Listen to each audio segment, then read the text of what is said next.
So tonight I want to talk about the Trump administration's attack on science. I don't think science knows, actually. But before I describe the how of it and the why of it, I have a message for America's scientists.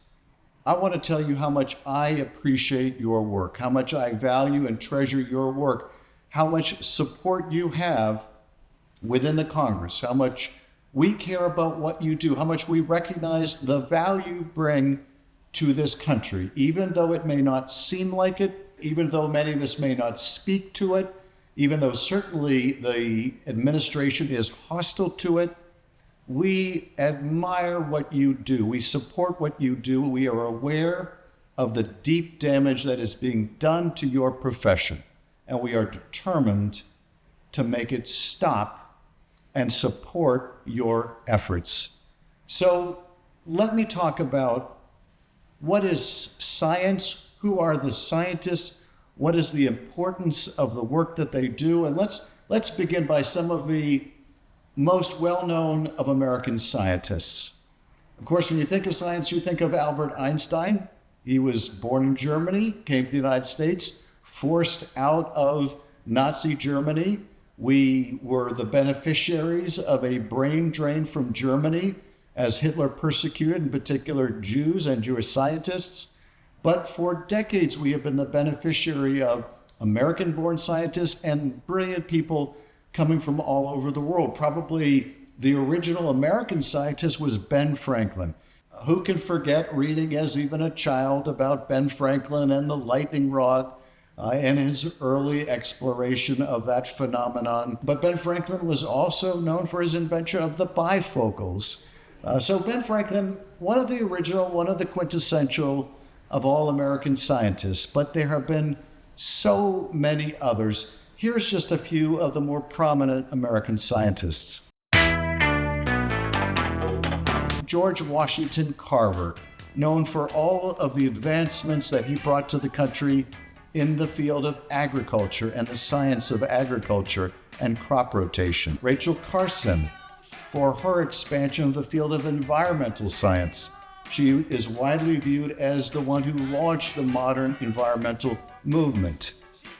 Some of our scientists have been the great explainers of science. In addition to having extensive knowledge of their field, there were people like Carl Sagan, the astronomer, who really popularized science.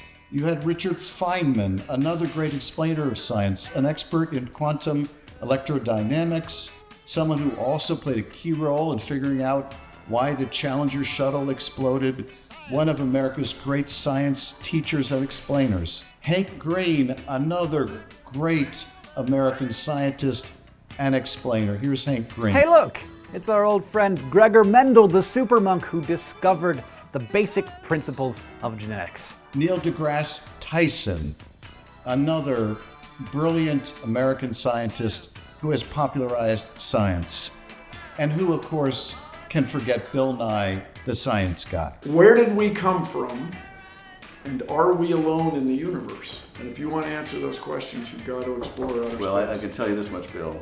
Walking the halls of Congress, I frequently ask, where did that come from? Carl Anderson, an American scientist who discovered the positron, the winner of Nobel Prize in Physics in 1936. Edwin Hubble, you've heard of the Hubble telescope that bears his name. Hubble, who made dramatic advancements in the expansion of our understanding of the universe. Vera Rubin, for her discoveries of evidence of dark matter. Jonas Salk, who helped develop the polio vaccine, providing a miracle vaccine for millions and millions of Americans, who did not patent that vaccine. No, his observation was, could you patent the sun? Of course, others throughout history like Thomas Edison, the first electric light bulb, the phonograph. He had over 1,000 patents. The Wright brothers, first powered flight in 1903. The list goes on and on. Scientists who brought miraculous discoveries to our knowledge of the universe, to our knowledge of phenomena we couldn't see, who helped bring inventions and innovation, who helped us cure disease, who helped us develop new technologies, to prolong and improve the quality of our lives, all brought to us by science and scientists. Over 400 Nobel Prize laureates in chemistry, in physics, in health-related fields, all Americans, the product of American science. So why is Donald Trump going after them? What does Donald Trump have against scientists? What does the Trump administration have against science? Do they think science is some weird, dangerous phenomenon like this? It's all in the name of science. Weird science. Or do they think that scientists are inherently absent-minded and liberal academics like this? 1.21 gigawatts! 1.21 gigawatts! No, I'm afraid it's much more cynical and dark than that. Science is inherently the pursuit of the truth. It's inherently the pursuit of fact. And if facts get in the way of your agenda or your ideology or your ambition, then what more powerful target to go after than a scientist? If you want to discredit a vaccine, go after the promoters of a vaccine, the discoverers of a vaccine. One of the villains of choice is Anthony Fauci. Anthony Fauci has devoted his entire life to helping fight disease and protect American lives and save lives all over the world. You would think an unusual target for the MAGA world, and yet he is a primary target. And why? Because he's such a visible symbol of science and the pursuit of truth. If you need alternate facts to advance your agenda, then you don't want scientists who are going to say it like it is. And here's another thing about science. It is an inherently skeptical inquiry. It is always questioning. You need diversity of opinion to be successful in science. You cannot have groupthink in science. All of the great scientists had to fight or contradict contemporary understanding or opinion. So many of the most successful scientists had to fight the current of present scientific thought at the time. Einstein was an iconoclast. He believed things that others did not believe at the time. And the same is true time after time after time. You must question. You must think outside the box. But if you want people to only believe what you tell them, then scientists are a threat. That is the why which explains Donald Trump's hostility to science. It is a hostility to independent thought. So what is the how? How is he going after science? Well, he's going after some of the biggest funders of science. Let me just focus on three. He's going after the National Institute of Health. This is the epicenter of science research when it comes to our health and when it comes to the pursuit of our health and well-being. It provides tens of thousands of grants to scientists who are studying cures, who are trying to develop new clinical trials, new treatments, new ways to advance and prolong life and improve life. NIH has not only been responsible for almost all the advancements in new FDA-approved medicines, but it has been a singular engine of our economy. Because with all of those innovations in health, we have powered new facets of our economy. If you have benefited from a clinical trial, you can thank NIH. If you have benefited from a new medicine, you can thank NIH. If you have benefited from a new medical technology, if you have a heart valve or a heart stent, or you have an artificial hip or an artificial knee, if you benefited from rotator cuff surgery or an appendectomy, you can thank science. If you haven't died from disease, if you haven't died from infection, you can thank science and the advances of science. And most of the time, you can thank the NIH for those innovations. But it's not just medical science that's being attacked through NIH. It's also other science, broader science that's funded by the National Science Foundation, another independent agency of the federal government, an independent agency of the federal government that funds other non-health related science, that funds science that explores our understanding of physics and the universe, that funds research in chemistry, that expands our knowledge of how things work in the physical universe around us. And it goes beyond these two institutions. The other third front in this war on science is our research universities.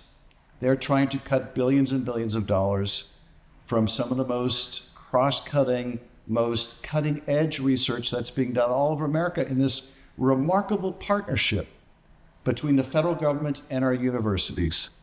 So it means in those university labs, people are losing their grants. It means that faculty are going to be laid off. It means clinical trials are not going to take place. It means our economy is going to suffer. It means the best and the brightest from around the world are not going to come to this country. The latest action by the administration against Harvard is to say they cannot accept students from around the world. And guess what? Europe and China are recruiting. This hostility to science is a boon for the rest of the world.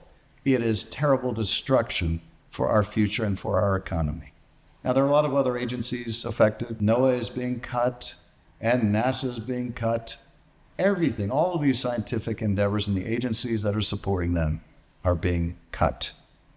And this is just going to diminish our economic competitiveness, even as it diminishes the quality of our lives and the length of our lives. So let me just sum it up this way. If you were going to purposely try to set the country back in its present and its future, there would probably be no more powerful way to do it than to go after science and scientists. Now, I know some of you that are watching out there have lost your jobs in science. And I know for many of you or your members of your family, these were dream jobs. These were jobs that helped you open up understanding into new things and new phenomena about the world, about ourselves. And I can only imagine how devastating that is. I love science. My favorite class when I was in college was modern physics. I wanted to go out into the street and grab people and tell them what I had learned in class that day. I couldn't believe that if you shot a beam of energy into a vacuum tube, you would have a positive and an anti-positive particle where you had nothing before. That just seemed so mind-blowing. I loved learning about Hubble's constant and how if you look at all the stars in the night sky, they seem to be moving away from us and accelerating as they move away from us, and you'd think we must be at the center of the universe. But I remember learning that, well, it's more like dots on a balloon, and that balloon is being inflated and everything is moving away from itself. And if you extrapolate back in time, you can figure out when the Big Bang took place. I love learning that stuff. It was amazing. I still love learning that stuff. I want to know if there's life on other planets. These cuts are going to mean we don't get the answers. Some other country maybe will find out the answers to life on another planet in another solar system. But I want that science because I want our economy to be strong. I want that science because I want improvements in healthcare. I want that science because I want to understand the universe around me. And I want that science because I want that skepticism.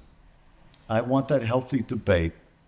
I want people who are out there who are just determined to find out the truth and who understand you can't pursue the truth without acceptance of fact. Going back to our preeminent scientist, Benjamin Franklin, he once said when he was asked, leaving the Continental Convention, he was once asked around the founding of our country, what do we have? What do we have, Mr. Franklin? And his answer was a republic, if we can keep it. And the reality is, without scientists and without science, we're not going to keep this republic.